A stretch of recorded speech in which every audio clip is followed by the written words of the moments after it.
नमस्ते. इयत्ता 8वीच्या स्कॉलर विद्यार्थ्यांनो, स्कॉलरशिप परीक्षेसाठी गणित विषयाचे आपण व्हिडिओ पाहत आहोत. यामध्ये आज आपण पाहणार आहोत घटक 5वा जो आहे संख्या रेषा, त्यातील स्वाध्याय 5.1. तर अगदी शेवटपर्यंत आपण सर्वांनी व्हिडिओ लक्षपूर्वक पहा, म्हणजे आपल्याला सर्व शंका कुशंका ज्या असतील त्या दूर होतील. तर संख्या रेषेवर आधारित असणारे जे प्रश्न आहेत ते अतिशय सोपे असतात.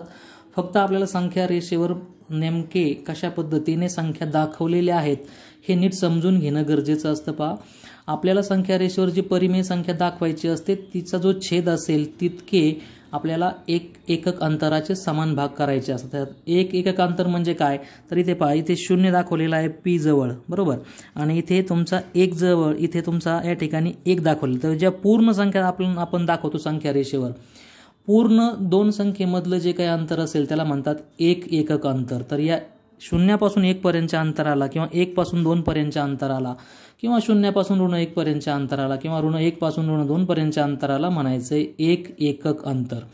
तर या एक एकक अंतराचे जितके समान भाग केलेले असतील तितका छेद आपण त्या ठिकाणी त्या परिमेय संख्येचा दाखवू शकतो. किंवा उलट आपल्याला म्हणता येईल, जर आपल्याला दिलेली परिमेय संख्या रेषेवर दाखवायची असेल तर त्या परिमेय संख्येच्या छेदा इतके आपण त्या एक एकक अंतराचे पुन्हा भाग करायचे असतात. इथे आपण जर भाग मोजले पहा, तर इथे 1, 2, 3 आणि 4 आपल्याला भाग दिसत. पहा, म्हणजे 0 पासून 1 पर्यंतच्या अंतराचे 4 भाग आहेत.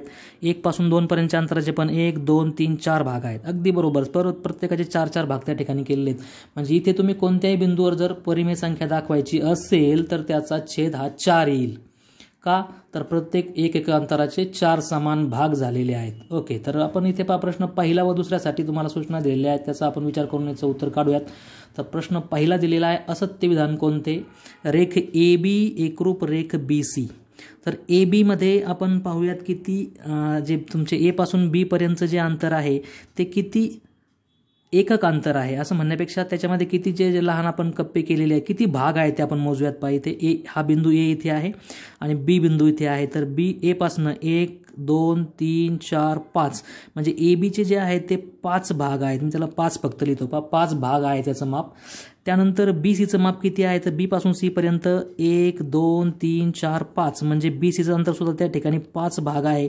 म्हणजे याचा अर्थ हे पहिलं जे विधान दिलेलं आहे ते बरोबर आहे, कारण ABचं जे अंतर आहे 5 भाग, तेच अंतर B पासून C पर्यंतचं आहे 5 भाग. ओके, म्हणजे जे काही भाग तुमचे पाडले त्या संख्या रेषेवर त्याचा विचार करायचा इथे. दुसरं दिलेलं रेख BC एकरूप रेख CD. तर इथे पुन्हा तेच करा, BCचे तर 5 भाग आहेतच, CDचे किती भाग आहेत आपण मोजू. C पासून D पर्यंतचे भाग मोजूयात. 1, 2, 3, 4, 5 म्हणजे याचे सुद्धा 5च भाग आहेत. म्हणजे इथे म्हटलं त्यांनी की BC एकरूप रेख CD. एकरूप असणे म्हणजे तंतोतंत हुबेहूब एकमेकाशी जुळणे, त्यांचे माप सारखे असणे. तर ते दोघांचं माप सारखं आहे, त्याच्यामुळे इथे हे विधान जे आहे ते सुद्धा बरोबर आहे. तिसरा आहे रेख AC एकरूप रेख BD. तर AC मध्ये किती भाग आहेत ते मोजू. पहा आपण, A पासून C पर्यंत 1, 2, 3, 4, 5, 6, 7, 8, 9, 10. A पासून C पर्यंत तुमचे 10 भाग त्या ठिकाणी तुम्हाला दिसत आहेत. तर BDचे जे भाग आहेत ते मोजूयात. B पासून D पर्यंत 1, 2, 3, 4, 5, 6, 7, 8, 9, 10 याचे पण 10 भाग आहेत. याचा अर्थ हे विधान सुद्धा बरोबर आहे. राहिलं शेवटचं विधान AP. A पासून P पर्यंतचे भाग मोजा. 1, 2, 3, 4, 5, 6, 7. A पासून P पर्यंत 7 भाग होतात. आणि PD, तर P पासून D पर्यंतचे जर आपण भाग मोजले तर 1, 2, 3, 4, 5, 6, 7, 8 भाग होतात. म्हणजे हे काही जुळत नाहीये. पहा, हे 7 भाग आणि हे 8 भाग, तर हे एकरूप असू शकत नाही, त्यामुळे हे विधान चुकीचं आहे. तर पर्याय क्रमांक 4 इथे आपल्याला चुकीचा दिसून येतोय. पर्याय क्रमांक 4चा गोल आपल्याला भरता येईल. ओके, प्रश्न दुसरा बघा, बिंदू A शी निगडित असणारी संख्या कोणती असं विचारलेलं आहे. तर आता सांगितलं त्याप्रमाणे A जो बिंदू आहे तो इथे दिसतोय तुम्हाला, हा बिंदू 0च्या डावीकडे आहे, त्यामुळे या ऋण संख्या आहेत सगळ्या. तर तुम्हाला इथे पहा, ही जी पहिली संख्या Pच्या डावीकडे पहिला जो बिंदू आहे याला तुम्हाला ऋण 1/4 म्हणता येईल, याला ऋण 2/4, ऋण 3/4, इथे ऋण 4/4 म्हणजेच 1, 5/4, 6/4, 7/4 ऋण येतील सगळे. ओके, आणि हे असं म्हणता येईल तरी तुम्हाला 7/4 येईल. तर 7/4 पर्याय नाही आहे इथे. दुसरा पर्याय आपण बघूया. तर इथे ऋण 1 पूर्ण झाले, त्याच्या पुढे 1, 2, 3 आहे, तर ऋण 1.3/4 असंही म्हणता येईल याला. ऋण 1च्या पुढे तिसरा बिंदू 1, 2, 3. ऋण 1च्या पुढे तिसरा बिंदू म्हणून ऋण 1 पूर्ण आणि त्याला 3/4, तर असा पर्याय आहे का ऋण 1.3/4, तर पहा इथे दिसतोय. तर बिंदू ए शी निगडीत असलेला जो काही तुमची संख्या आहे ती येणार आहे तुमची ऋण 1.3/4, तर हा पर्याय योग्य आहे ऋण 1.3/4. प्रश्न 3 व 4 साठी सूचना दिलेली आहे. पुढचा त्या ठिकाणी आपल्याला एक संख्या रेषा दाखवलेली आहे, नवीन संख्या रेषा दिलेली आहे आणि या संख्या रेषेवर आपल्याला जे काही भाग दाखवले आहेत त्यामध्ये 0 पासून 1 पर्यंत आपण जर विचार केला तर 1, 2, 3, 4 भाग दाखवलेले आहेत. 1, 2, 3, 4 म्हणजे इथे सुद्धा प्रत्येक अपूर्णांक जो येईल परिमेय संख्येला त्याचा छेद 4 येणार आहे.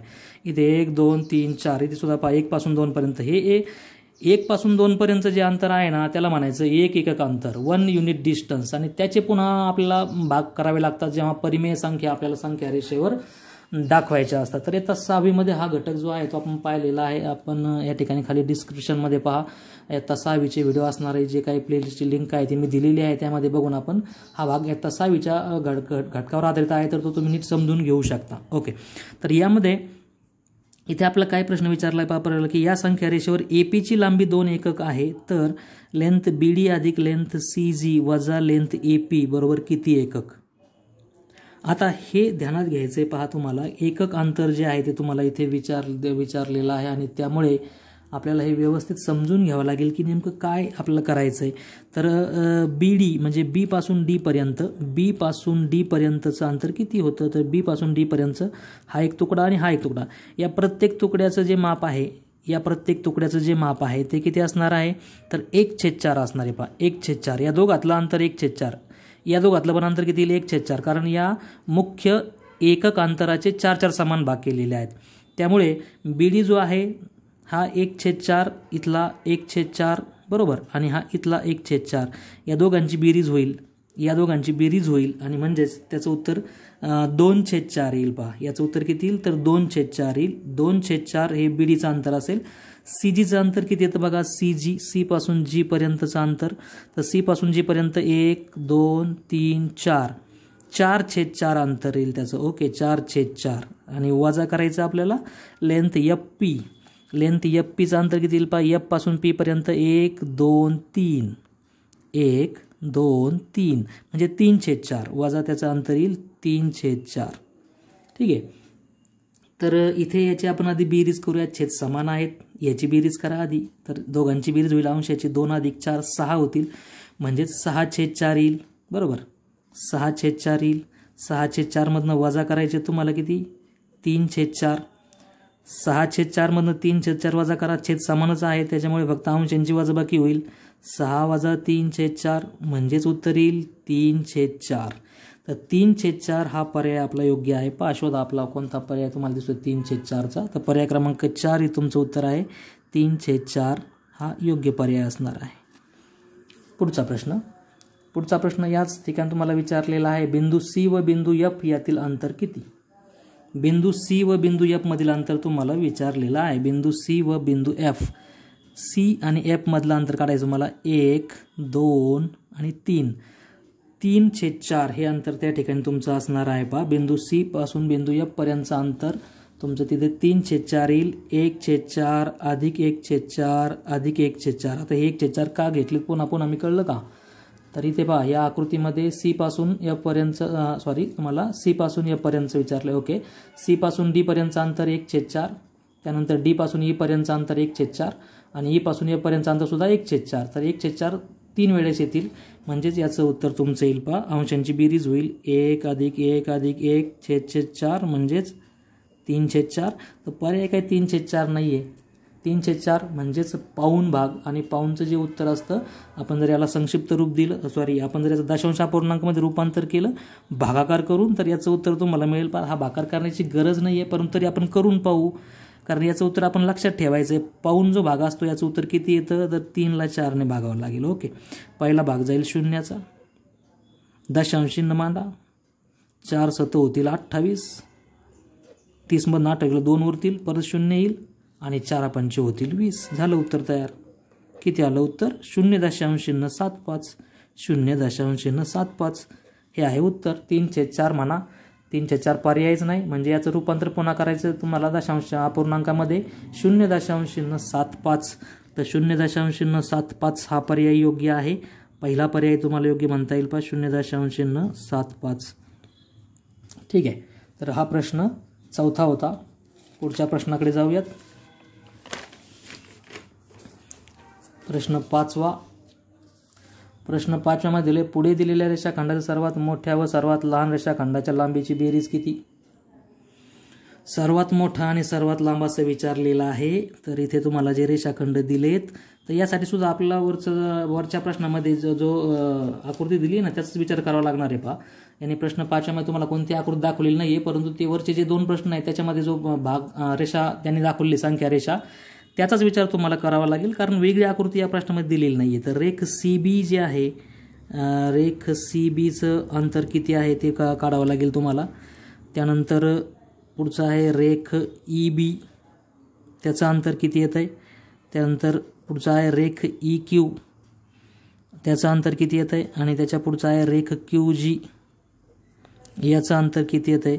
या सर्व अंतराचा विचार करून तुम्हाला ठरवावं लागेल की सर्वात लहान कोण आहे आणि सर्वात मोठं कोण आहे.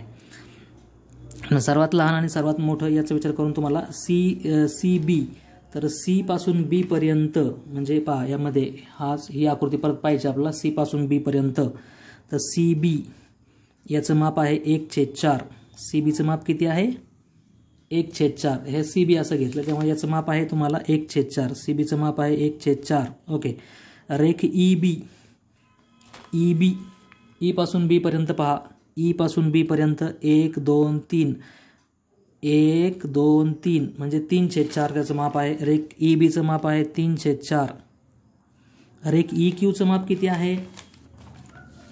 रेख EQचं माप किती आहे? रेख EQ, E पासून Q पर्यंत, तर 1 2 3 4 5, परत पहा 1 2 3 4 5 भाग आहे, म्हणजे 5/4. 5/4 हे त्याचं तुम्हाला उत्तर लिहिता येईल. कोणाचं? तर रेख EQचं माप आहे 5/4. आणि QG, तर QG पहा यामध्ये QG, Q पासून G पर्यंत, Q पासून G पर्यंत 1 2 3 म्हणजे याचं पण माप आहे 3/4. QG 1 2 3, G पासून Q पर्यंत 3/4. तर यामध्ये तुम्हाला विचारलंय काय, तर सर्वात मोठा आणि सर्वात लहान, सर्वात मोठ्या व सर्वात लहान रेषाखंडांच्या लांबींची बेरीज. तर सर्वात लहान 1/4 आणि सर्वात मोठा कोण आहे? 6/4. तर यांची आपल्याला बेरीज करायची, म्हणजे कोणाकोणाची बेरीज करायची तुम्हाला बेरीज करायची रेख CB अधिक रेख EQ. का बरं? कारण हा आहे सर्वात लहान 1/4 आणि हा आहे सर्वात मोठा 5/4. करू बेरीज. 1/4 अधिक 5/4 छेद समान, म्हणून फक्त अंशांची बेरीज 1 अधिक 5/4 म्हणजेच होईल 6/4. आता 6/4 हा काही पर्याय इथे दिसत नाही आहे, मग याला करा कन्वर्ट. कशामध्ये? बरोबर, दशांश अपूर्णांकामध्ये. तर 4ने भाग जाईल 6ला. आता तोंडी भागाकार करूत आपण. 4ने भाग जाईल 6ला, 1चा 4 1 4, 2 उरले, दशांश चिन्ह घ्या, 2 उरलेत ना, मग वरून 1 0 मिळेल, म्हणजे 20 झाले. 4 पंचे 20 म्हणजे तुमचे 1.05 किंवा तुम्ही त्याला 1.50 पण म्हणू शकता. तर कारण तो पर्यायामध्ये दिलेला आहे 1.50 हा योग्य पर्याय आहे. पर्याय क्रमांक 3 हा योग्य पर्याय आहे. त्याचा गोल भरून टाकूया. तर प्रश्न 5वा याप्रमाणे तुम्हाला सोडवता येईल. ओके. पुढचा प्रश्न बघा. ऋण 7/11 ही संख्या कोणत्या 2 लगतच्या पूर्णांकाच्या दरम्यान आहे? ऋण 7/11 ही संख्या कोणत्या 2 पूर्णांकाच्या लगत आहे असं विचारलं. दोघांच्या मध्ये आहे असं विचारलेलं आहे. दरम्यान असणे म्हणजे मध्ये असणे. तर ही संख्या आपल्याला शून्याच्या डावीकडे दिसणार आहे. पहा, संख्या रेषा ज्यावेळेस आपण पाहतो ना, ही संख्या रेषा काढतो आपण, संख्या रेषेवर 0 जो असतो, समजा इथे 0 आहे, तर 0च्या इकडे ही संख्या असणार आहे, कारण ही ऋण 7/11 म्हटलेलं आहे. आता इथे जर मी समजा 1 दाखवला, ऋण 1, बरोबर, तर ऋण 1 जर मी दाखवला असेल 0 आणि इकडे समजा हे धन 1 आहे, तर धनचा विचारच करायचा नाही आपल्याला, कारण ही संख्या ऋण असल्यामुळे 0च्या डावीकडे असणार आहे. तर हे झालं अंतर 1 एकक अंतर, बरोबर. आता या 1 एकक अंतराचे म्हणजे ऋण 1 पासून 0 पर्यंतचं अंतर जे आहे याचे तुम्हाला 11 समान भाग करायचे. किती? 11.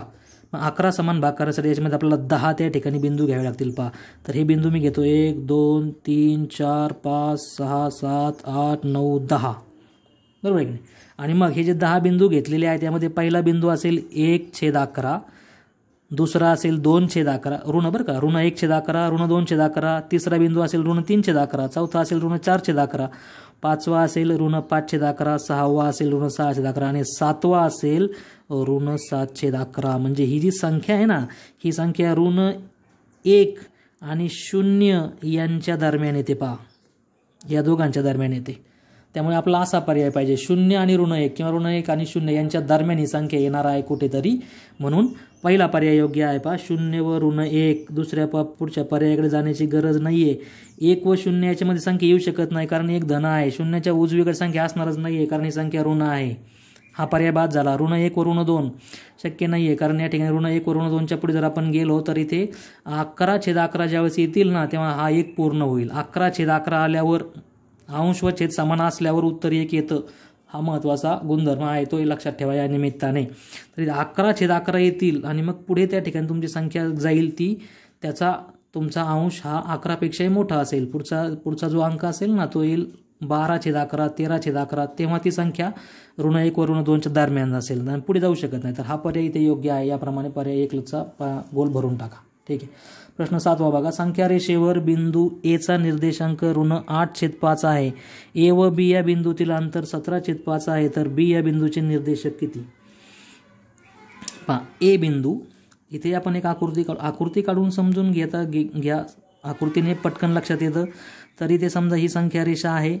या संख्या रेषेवर आपल्याला बिंदू एचा निर्देशांक ऋण 8/5 आहे. म्हणजे इथे हा ए बिंदू दिलेला आहे आणि याचा निर्देशांक आहे निर्देशक ऋण 8/5. म्हणजे याची किंमत ऋण 8/5 आहे. ए व बी बिंदूतील अंतर 17/5 आहे. तर ए व बी बिंदू, तर इथे समजा बी बिंदू आहे. जर तो बी बिंदू तुमचा उजवीकडे असेल तर आपल्याला हे जे अंतर आहे दोघातलं यापासून यापर्यंत ते अंतर दिलेलं आहे 17/5. त्याच्यामुळे अंतराला कोणतंही चिन्ह नसतं. तर तुम्हाला बीचे निर्देशक विचारले आहेत. बी काय काय असू शकतो? तर 2 पर्याय आपल्यासमोर होतील. पहा, थोडंसं मी इकडे ही रेषा आणखी वाढवतोय थोडंसं, याप्रमाणे लक्षात घ्या. तर बी हा बिंदू त्याच्या उजवीकडे पण असू शकतो आणि डावीकडे पण असू शकतो. हे लक्षात घ्या. बी बिंदू उजवीकडे जर असेल तर त्याची किंमत किती येईल? उजवीकडे असताना त्याची किंमत येईल पहा ऋण 8/5. यामध्ये आपल्याला मिळवायचे किती? तर हे 17/5 कारण उजवीकडे आहेत. उजवीकडे असल्यावर तुम्हाला ते मिळवावे लागतील. आणि जर तुम्ही इकडे जर बी बिंदू काढला असेल, असू शकतो डावीकडे सुद्धा, तर तुम्हाला या ऋण 8/5 मधून तुम्हाला ते वजा करावे लागतील. वजा 17/5. हे ध्यानात घ्या मी काय सांगतोय ते अतिशय महत्त्वाचं आहे. तुम्ही जर संख्या रेषेवर उजवीकडे जाणार असाल दिलेल्या बिंदूपासून तर पुढचं अंतर तुमचं ते प्लस होईल आणि डावीकडे जाणार असाल तर ते अंतर मायनस होईल, वजा होईल. मग ह्या क्रिया आपण जर याचं उत्तर काढलं तर याचं उत्तर किती येते? 5 छेद समानच आहेत ना. मग उत्तर येईल ऋण 8 अधिक हे धन 17/5. 17मधनं 8 जातील तुमचे. 17मधनं 8 गेल्यानंतर त्याचं उत्तर 17मधनं 8 गेल्यानंतर 9 उत्तर येईल. धन 9/5 त्या ठिकाणी उत्तर येईल पहा त्याचं. म्हणजे हा एक निर्देशक असू शकेल बीचा. बी कुठं येईल तर 9/5 या ठिकाणी येऊ शकेल. आणि इकडे बघा, इकडे तुम्हाला त्या ठिकाणी वजा करायचे आहेत. तर 17 आणि 8 दोन्ही ऋण असल्यामुळे त्यांची बेरीज होईल आणि 17 आणि 8 25 होतील. ऋण 25 होईल. याचं उत्तर किती येईल? तर हे दोन्ही ऋण आहे त्यामुळे त्यांची बेरीज होईल. समान चिन्ह असल्यावर बेरीज ऋण 25/5 बरोबर आहे की नाही. आणि मग याला 25ला 5ने भाग जातोय. 5 1 5, 5 5 25 म्हणजेच उत्तर येईल याचं ऋण 5. तर ऋण 5 डावीकडे गेलात तुम्ही तर निर्देशक असेल ऋण 5 आणि उजवीकडे गेलात तर निर्देशक असेल 9/5. याप्रमाणे हे 2 निर्देशक असू शकतात. ए या बिंदूच्या उजवीकडे पण जाता येईल तुम्हाला आणि डावीकडे पण जाता येईल कारण त्यांनी अंतर सांगितलेलं आहे, त्यांनी दिशा सांगितलेली नाहीये. मग तुम्ही ए पासून उजवीकडे गेल्यास तुम्हाला बी बिंदू मिळेल. तो कोणत्या स्थानावर असेल? 9/5 या स्थानावर असेल. आणि जर आपण एच्या डावीकडे गेलो तर या दिलेल्या संख्येतनं त्याचं अंतर वजा होईल कारण आपण डावीकडे चालू आहे. संख्या रेषेवर डावीकडे गेल्यास तुम्हाला अंतर वजा करायचं आहे आणि संख्या रेषेवर उजवीकडे गेल्यास तुम्हाला दिलेलं अंतर त्याच्यामध्ये पहिल्या बिंदूमध्ये मिळवायचं आहे. तर हे 2 पर्याय, हे 2 त्या ठिकाणी तुम्हाला पर्यायामध्ये असले पाहिजेत संख्या. म्हणजे ऋण 5 असलं पाहिजे. ऋण 5 व 9/5 हे आहे आपलं उत्तर. तर पहा शोधा पर्यायामध्ये आपलं दिलेलं उत्तर बरोबर आहे का? ओके, इथे 3 नंबरचा पर्याय योग्य आहे. पहा 3 नंबरचा पर्याय तुम्हाला भरता येईल ऋण 5 व 9/5. ठीक आहे. संख्या रेषेवर यम बिंदूचा पुढचा प्रश्न 8वा दिलेला आहे. संख्या रेषेवर यम बिंदूचा निर्देशक 2/3 आहे. बिंदू यम व एन मधील अंतर 3 एकक असेल तर एन बिंदूचे निर्देशक किती. आता इथे सुद्धा त्याच पद्धतीने वरच्या प्रश्नाप्रमाणेच हा प्रश्न आहे. आता आपण समजून घेतला त्याचप्रमाणे हा प्रश्न आहे. पहा इथे पण आपण एक कच्ची आकृती काढूयात, संख्या रेषा काढूयात, म्हणजे आपल्याला उत्तर जे आहे ते लगेच कळेल. एम बिंदूचा निर्देशक आहे 2/3, म्हणजे इथे एम बिंदू आहे आणि त्याचा निर्देशक म्हणजे त्या बिंदूवर जी संख्या आहे ती संख्या दाखवणे, त्याला निर्देशक म्हणतो आपण. तर इथे एम व एन मधील अंतर 3 एकक आहे. एनचं अंतर जे आहे ते 3 एकक आहे, म्हणजे हा एम पासून एन पर्यंत. इकडे जर एन असेल, हा तुमचा एमच्या उजवीकडे एन असेल, तर याच्यामध्ये आपल्याला 3 मिळवायचे. म्हणजे हे इथलं उत्तर तुम्हाला जर मिळवायचं असेल तर तुम्हाला या संख्येमध्ये +3 करावे लागतील. ओके, म्हणजे इकडच्या बाजूचं उत्तर तुम्हाला काढायचं असेल तर 2/3 + 3 करावे लागतील. आणि जर तुमचा हा एन डावीकडे पण असू शकतो, एमच्या उजवीकडे असेल तर +3 एकक अंतर होईल, आणि एमच्या डावीकडे असेल एन बिंदू इकडे पण असू शकतो, तर त्याचं तुम्हाला या संख्येतनं ते वजा होतील, म्हणजे 2/3 - 3 करावे लागतील. तर याप्रमाणे या क्रिया ज्या आहेत त्या तुम्हाला त्या ठिकाणी करता येतील. या क्रिया करा, सोपं आहे अगदी. 3 म्हणजेच 3/1, बे 1 बे, अधिक 3 त्रिक 9 आणि 3 1 3, बेरीज होईल 9 2 11 होतील, 11/3. तर हे 11/3 तुमचे धन 11/3 येतील, कारण ते उजवीकडे आहेत, त्यामुळे याचं उत्तर धन येणार. याचं उत्तर काढा याचप्रमाणे. हे तुमचं उत्तर येईल पहा या ठिकाणी बे 1 बे, ओके, आणि 3 त्रिक 9 होतील, 3 1 3 होतील. आता इथे वेगळे चिन्ह आहेत त्यामुळे वजाबाकी होईल. 9तनं 2 जाऊन 7 उत्तर येईल, -7/3. तर हे 2 पर्याय तुमचे येतील पहा, -7/3 आणि 11/3 हे 2 पर्याय योग्य आहेत.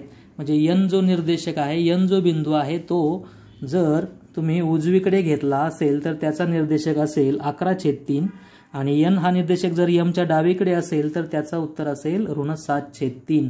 पुन्हा एकदा सांगतो, आपण संख्या रेषेवर दिलेल्या बिंदूच्या जर उजवीकडे जाणार असू तर आपल्याला दिलेलं अंतर ॲड करायचं, त्या बिंदूच्या निर्देशकामध्ये मिळवायचं.